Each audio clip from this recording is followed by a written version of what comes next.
ఏమండి ఏమండి ఏమండి ఏంటి బుల్డోజర్ మీదకొచ్చినట్టు అలా వచ్చేస్తున్నావు? ఏమండి ఆ కళ్యాణి శౌర్యం చూసారా? నీలాగా అందర్నీ ఎవరేం చేస్తున్నారని చూడడం నా పని కాదుగా. అబ్బా నేను చెప్పేది వినండి. నన్ను వెతుక్కుంటూ నా దగ్గరకే వచ్చావంటే నువ్వు చెప్పేది ఎవరు వినే మాట కాదని అర్థం. అలాంటప్పుడు నాకు చెప్పడం ఎందుకు? వాళ్ళ మాటలు విని పిచ్చెక్కి ఎవరికి చెప్పాలో అర్థం కాక మీ దగ్గరకొచ్చాను. నీకు కూడా అర్థం కాని మాటలు ఏం మాట్లాడారేంటి? తెల్లవారితే విడిపోతారని అందరూ టెన్షన్ పడుతుంటే మనం నిండు నూరేళ్లు కలిసుంటామంటూ గోరుముద్దలు తినిపించుకుంటున్నారేంటండి? ఓహో అదే నీ బాధ. విడిపోవాల్సిన వాళ్ళు నూరేళ్లు కలిసి ఉండటం ఏంటా అనేది నీ అనుమానం, అంతేగా? వాళ్ళ ప్రేమ అలాంటిది. వాళ్ళ ప్రేమ మీద వాళ్లకున్న నమ్మకం అలాంటిది. ఆ ప్రేమే వాళ్ళని గెలిపిస్తుంది కూడా. ఏంటి గెలిచేది? అదెప్పటికీ జరిగేదే కాదు. అలా మాట్లాడితేనే మండుద్ది. వాళ్ళు విడిపోవాలని కోరుకుంటున్నావా నువ్వు? నేను కోరుకోవడం కాదండి. రేపు కోర్టులో తీర్పు ఎలా వస్తుందో తెలుస్తుంది కదా. నువ్వు మరీ అంత ఆలోచించకు. నీలాంటి వాళ్ళు ఎంతమంది ఏం చేసినా కళ్యాణి శౌర్య వాళ్లకు మంచే జరుగుతుంది. మీరు కూడా అలాగే మాట్లాడతారేంటండి? ఇప్పటిదాకా నీతో మాట్లాడడమే దండగా. అది కాదండి. పోవే అవతలకి. నువ్వు నీ యదవనుమానాలను. అందరి మాటలు వింటారు, పెళ్ళాం మాటలు మాత్రం వినరు. పెళ్ళానివి ప్రేమగా నీ గురించో నా గురించో మాట్లాడితే వింటాను గాని పక్కవాళ్ళు ఎలా చెడిపోతారా అని చెబుతుంటే ఎలా వింటానే? వెళ్ళా.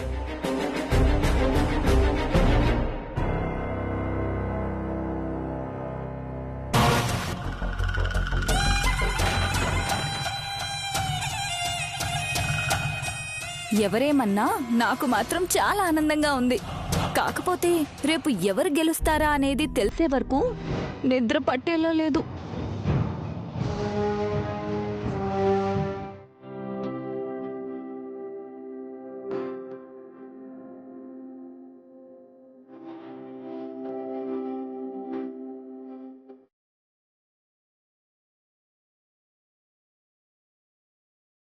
ఏంటి కళ్యాణి, ఇంత ఆకలి పెట్టుకుని అలా లేచి వచ్చేసావు? ఆలోచనలు ఆకలిని తినేస్తుంటే ఇంకా ఆకలి ఎక్కడ తెలుస్తుంది? నీ ఆకలి నీకు తెలియకపోయినా నాకు తెలుస్తుంది. తిను. చూసారా ఎన్ని గీతలు గీసినా సంపద లాంటి వాళ్ళు ఎంత అడ్డుపడ్డా వాళ్ళ మధ్య ప్రేమ ఎంతలా పెరిగిపోతుందో. నిజమైన ప్రేమ రోజు రోజుకి పెరుగుతుందే గాని తగ్గదు శివ. చూస్తున్నావుగా, ప్రతి క్షణం చిలకా గోరింకల్లాగా కలిసి ఉండాలని వాళ్ళెంత ఆరాటపడుతున్నారు.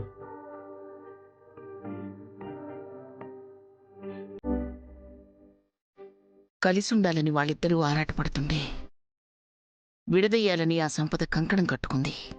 మంచిని చెడగొట్టడానికి చెడు ఎప్పుడూ కొత్త దారులు వెతుకుతూనే ఉంటుంది. కానీ చివరికి గెలిచేది మంచే.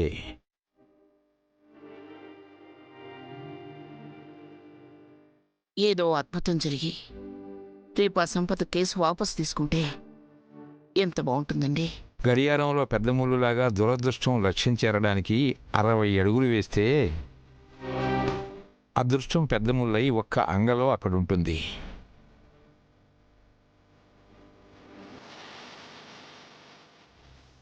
దురదృష్టాన్ని చూసి బాధపడకు. రాబోయే అదృష్టాన్ని అది ఎలాగూ ఆపలేదు.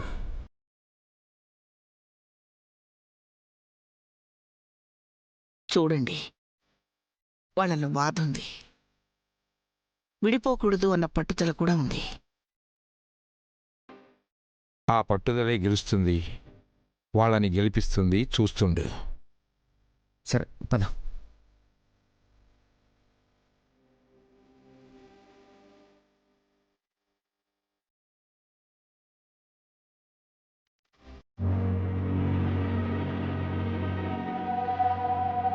ఏంటండి పడుకోకుండా అలా తిరుగుతున్నారు?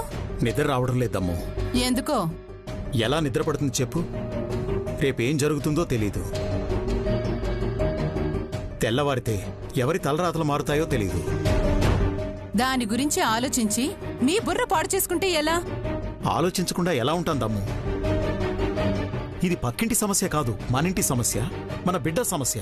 ఎవరు ఏం ఆలోచించినా చేయగలిగింది ఏమీ లేదండి. దాని తలరాత ఎలా రాసుంది అలాగే జరుగుతుంది. అయినా అది ఎవరో రాసిన రాత కూడా కాదు, తన తలరాత తనే రాసుకుంది. నీకు కళ్యాణి అంటే పడదు, అందుకే తన బాధ నీకు అర్థం కావడం లేదు. నేనన్న దాంట్లో తప్పే ఉంది. అనుపమ వద్దన్న వినకుండా ఎలా తన జీవితాన్ని నాశనం చేసుకుందో కళ్యాణి అలాగే నాశనం చేసుకుంది. అనవసరంగా ఆ సంపదని రెచ్చగొట్టి ఆ సిద్ధు గడితో లేచిపోయేలా చేసింది. ఆ రోజు అలా చేసింది కాబట్టే కథ ఇంత దూరం వచ్చింది. ఇందుకేనే నువ్వంటే నా కోపం వచ్చేది. తెలిసి మాట్లాడతావో తెలియక మాట్లాడతావో తెలీదు. నేనేం మాట్లాడినా నా మనసులో ఉన్నదే మాట్లాడతాను. మనం మాట్లాడే మాటలు మన వాళ్ళ గురించా బయటి వాళ్ళ గురించా అని ఆలోచించాలి కదా. ఇది తప్పు అని అందరూ చెప్తారు. ఇలా చేసుండకూడదు, అయినా ఏం కాదులే అని ధైర్యం చెప్పడమే అయిన వాళ్ళు చేయాల్సిన పని. అనుపమని చూసైనా నేర్చుకోవే. కళ్యాణికి కన్నతల్లి కాకపోయినా బిడ్డ జీవితం ఏమైపోతుందో అని అల్లాడిపోతుంది. నువ్వు కన్నతల్లి అయ్యుండి వాడి జీవితం గురించి కనీసం ఆలోచించడం లేదు. శౌర్యకి ఏం కాదు. ఏం కాదని ఎలా చెప్తావు?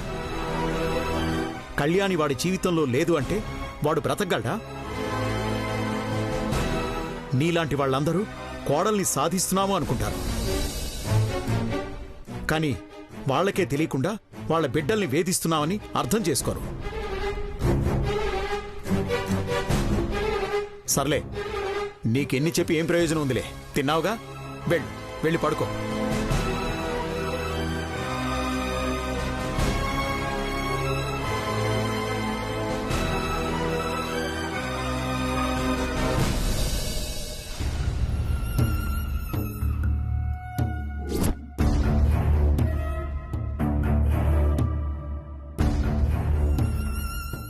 సిద్ధు ఫోన్ చేయకపోతేనే బాగుంటుంది అనుకున్నాను, కానీ ఇప్పుడు సిద్ధు ఫోన్ చేస్తేనే బాగుంటుంది అనిపిస్తుంది.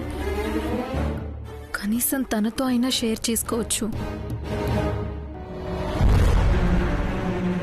కనీసం పల్లవి పిన్నితో అయినా మాట్లాడదాం. పడుకుందో మేల్కొనుందో.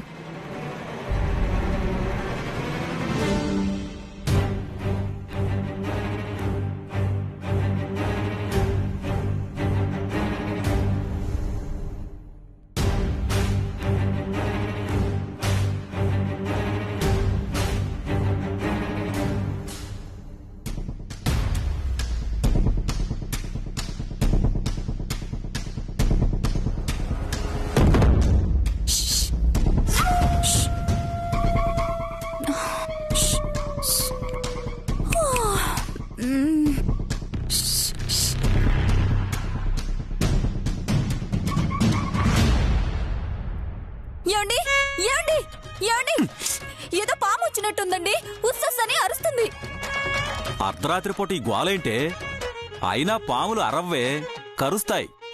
అయ్యో, అయినా అన్నిటికంటే పెద్ద పాము నువ్వుండగా ఇంకా ఇక్కడికి ఏ పాము వస్తుందే? పడుకో. అది కాదండి, అది పడుకో. సరే.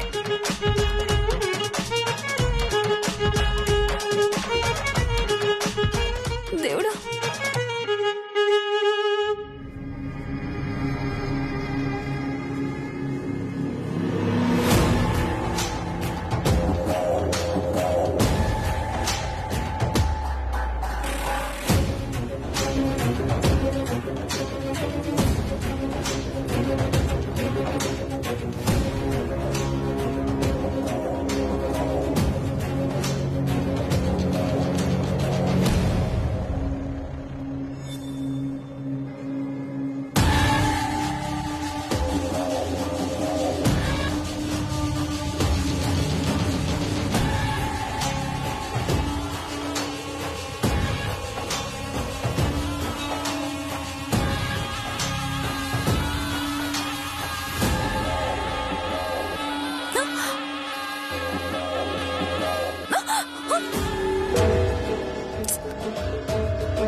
నువ్వా? ఇంకా పాము వచ్చిందేమోనని మా ఆయన్ని నిద్రలేపా. ఇంకా నయం తీసుకుని బయటికి రాలేదు. అది సరే గాని అర్ధరాత్రి ఎందుకు పిలిచావు? నాకు చాలా టెన్షన్గా ఉంది పిన్ని. ఎందుకు టెన్షన్? రేపు కోర్టులో ఎలాగో నువ్వేగా గెలిచేది. అనిపిస్తుంది కానీ ఓసారి సిద్ధుకు ఫోన్ చేసి ఒక సలహా అడగాలనుంది. ఫోన్ చేయకపోతేనే మంచిదని నువ్వే కదా చెప్పావు. అన్నాను కానీ ఓ పెద్ద మూవీలో నాకు అవకాశం వచ్చింది. ఏం చేయాలో అర్థం కావడం లేదు. ఒక పని చేద్దామా? అచ్చుబొమ్మిందామా? Super idea. ఒక్క నిమిషం.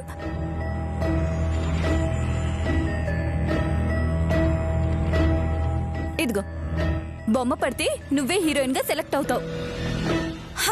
బొరుసు పడితే ఇక ఈ ఇంట్లోనే పడుంటావు.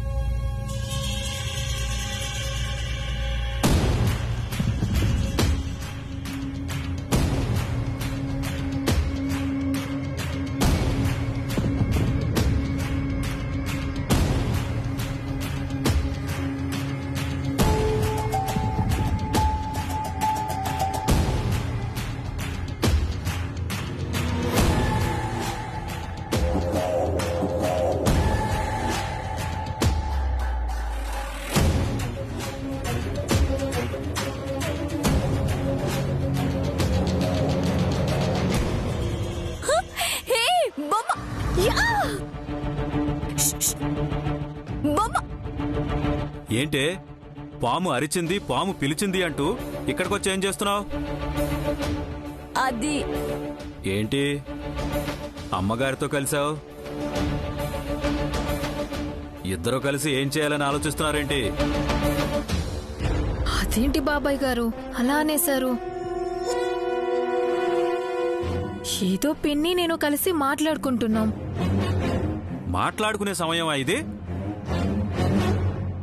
అందరూ నిద్రపోతుంటే అర్ధరాత్రి పూట మాటలేంటి? నాతో ఈ ఇంట్లో కాస్త ప్రేమగా ఉండేది పిన్నే కదా బాబాయ్ గారు. నువ్వు మంచిగా ఉంటే అందరూ మంచిగానే ఉంటారు. అలా ఉండటం లేదంటే నీ గురించి నువ్వే ఆలోచించుకోవాలి. నువ్వేంటే ఇంకా పదా.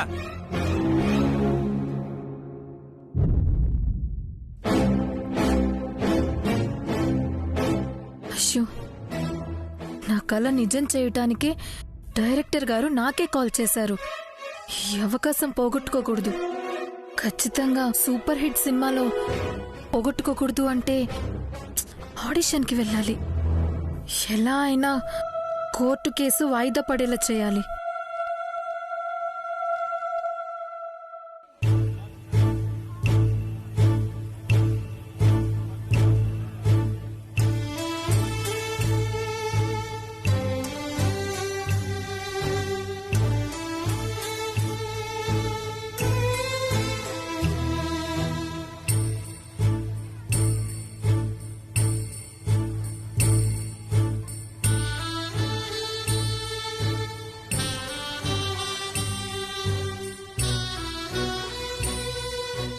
ఏంటి ఆఫీసర్ మీరిక్కడున్నారు? నిద్రపోకుండా నువ్వెక్కడ బాధపడుతూ కూర్చుంటావోనని నీ దగ్గర కాపలా కాస్తూ కూర్చుండిపోయాను. అంటే రాత్రంతా నిద్రపోలేదా? నేను ఇలా చూస్తుంటే నిద్ర కూడా వస్తుందా? నిజం చెప్పండి ఆఫీసర్. నాకు ధైర్యం చెప్పి మనం ఎక్కడ దూరం అయిపోతామో అని ఆలోచిస్తూ కూర్చున్నారు కదూ. అదేం లేదు కళ్యాణి. నా మాట మీద నాకే నమ్మకం లేనప్పుడు నీకెలా మాటిస్తాను? మనల్ని ఎవ్వరూ విడదీయలేరు. మన బంధం ఇలాగే నిండు నూరేళ్లు ఉంటుంది. కళ్యాణి, అమ్మా. కళ్యాణి, కోర్టుకి టైం అవుతుంది, వెళ్ళాలి కదా. త్వరగా రెడీ అవ్వండి. అలాగేనమ్మా. నువ్వు నిద్రపోలేదా అమ్మా? ఇంత ఉదయాన్నే లేచొచ్చు? ఎప్పుడో లేచాను. ఏదో ఒక అద్భుతం జరిగి ఈ ఇంటికి పట్టిన శని ఆ సంపదని వదిలేలా చేయమని తెల్లవారక ముందే అమ్మవారి గుడికి వెళ్ళి పూజ చేయించుకుని వచ్చాను. అయితే మనమే లేట్ అయ్యామన్నమాట. త్వరగా వెళ్ళి ఫ్రెష్ అయ్యి రా కళ్యాణి. నేను వెళ్ళి ఫ్రెష్ అయ్యి వస్తాను.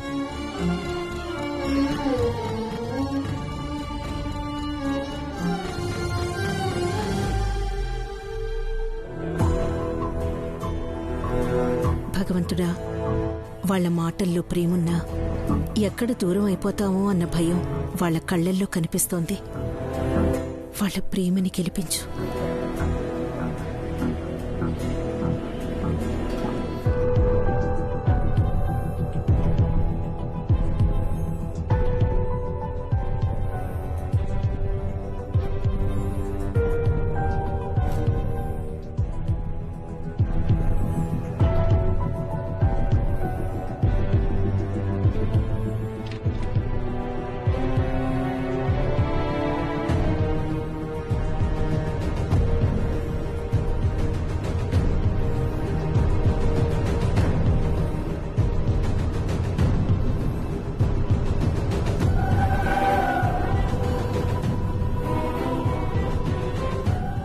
రాత్రి ఎవరూ నిద్రపోలేదన్నమాట.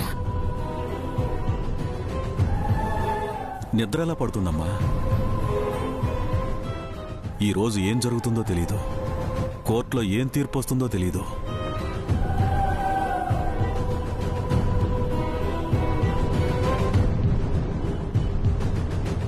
కలిసి ఆనందంగా ఉన్న వాళ్ళ ఆనందాన్ని దూరం చేస్తుందా, నిజమేంటి అని ఆలోచించి ఆ ఇద్దరికీ న్యాయం చేస్తుందా అనేది తెలీదు.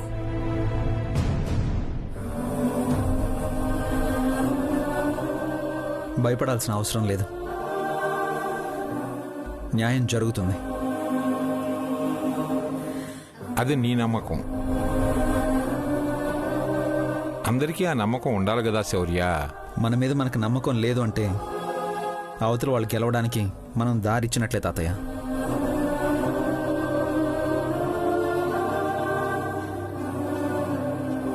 నమ్మకాన్ని గెలిపించుకోవటం అంటే అంత సులువైన పని కాదు శౌర్య. రాముడితో 7 అడుగులు వేసిన సీతమ్మ తన నమ్మకాన్ని గెలిపించుకోవడానికి రాముడి వెంట వెళ్ళింది. అడుగడుగునా కష్టాల్ని ఎదుర్కొంటూ వేల మైళ్ళు ప్రయాణం చేయాల్సి వచ్చింది.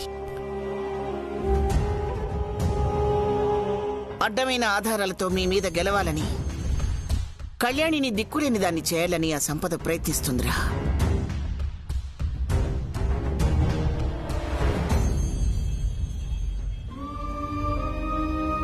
రామాయణంలో రాముడి కంటే రావణాసురుడి కంటే శూర్పణఖ దుర్మార్గమైన ఆలోచనలే బలమైనవి. రాముడి చేతికి రావణాసురుడి కోటకి రక్త మరకలంటించింది ఆ ఆలోచనలే.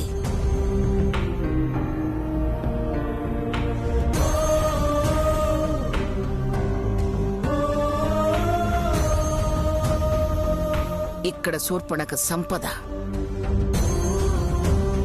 సంపదని తక్కువ అంచనా వేయద్దు. సీతమ్మ పడ్డ కష్టాలు కళ్యాణి పడాల్సి వస్తుంది.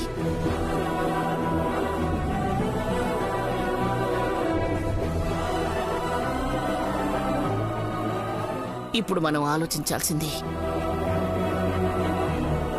శౌర్య కళ్యాణిలా కాపురం నిలబెట్టడం. అవును శౌర్య, మీ అమ్మమ్మ చెప్పింది ముమ్మాటికి నిజం. అది శూర్పణఖైతే దాని చెవులు ముక్కు కోసి దాని చేతిలో పెట్టేది నేనే.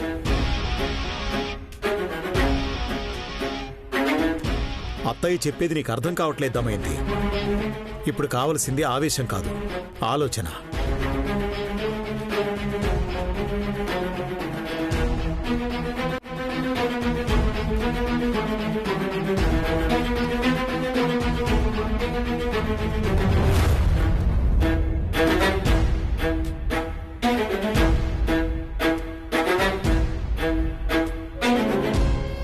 ఏంటి కోర్టుకు వెళ్ళడానికి రెడీ అవ్వకుండా ఎండాకాలం సమావేశాలేంటి? నీ గురించేనే. నువ్వు దమయంతి, ఇక్కడున్న అందరి ముఖాలు ఒకసారి చూడు. వెళ్ళి నీ ముఖం అద్దను చూసుకో. అందరూ నిద్రలేని రాత్రి గడిపితే నువ్వు మాత్రమే ప్రశాంతంగా నిద్రపోయావు. ఇంతమందిని బాధపెట్టి నువ్వు సాధించేదేముంది? అదే కోర్టు చెప్తుంది.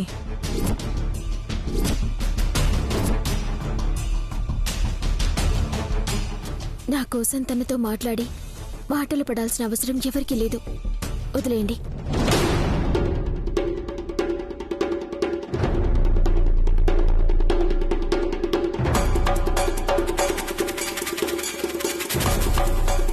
నాకు హీరోయిన్ ఆఫర్ వచ్చిందన్న ఆనందంలో నేనుంటే వీళ్ళ గోలేంటి?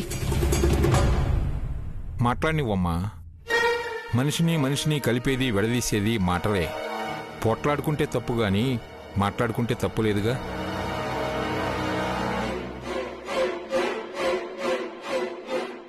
చూడు సంపద, నీ మాట, నీ ప్రవర్తన, శౌర్య మీద నువ్వు చూపించే ప్రేమ అంతా అబద్ధం.